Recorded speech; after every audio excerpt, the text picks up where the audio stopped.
रंभा स्थानीय हॉस्पिटल को आखपाख 10टा पंचायत और गोटे एनएससी लोक मैंने निर्भर कर चलती किंतु एठी डॉक्टर नहांती बोली रोगी माने बारंबार अभियोग करती।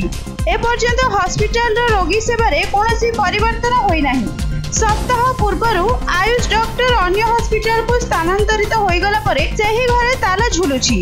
हॉस्पिटल शौचालय लेबर रूम एवं ड्रेसिंग रूम रे ताला पड़िथिबा देखिबाकू मिलिथिला। तत्संगे संगे रोगी माने धाड़ी रे घंटा घंटा समय ठिया होई विरक्ति अनुभव करुछंती।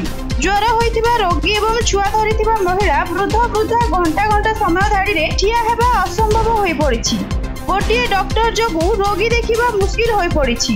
डॉक्टरଙ୍କ बयस अधिक होइथिबा जोगु तांका स्वास्थ्य ठीक नथिबा अनुभव हेउछि।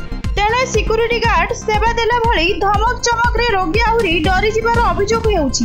सरकारଙ୍କ रोगी कल्याण योजना रे आसुथिबा अनेक प्रकार मागणा मेडिसिन ठीक से दिया जाई पारुनी। रोगी को डॉक्टर जो मेडिसिन लेखुचंती ताहा स्टॉक नाही बोली कंपाउंडर मना करी देयंती।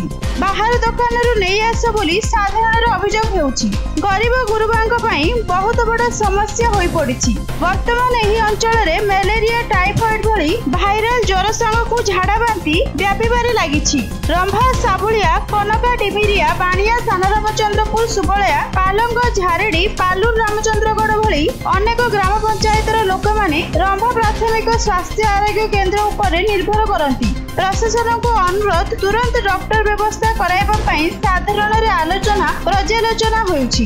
गंजाम रंभारू बनवासी सेटिंग रिपोर्ट न्यूज.in।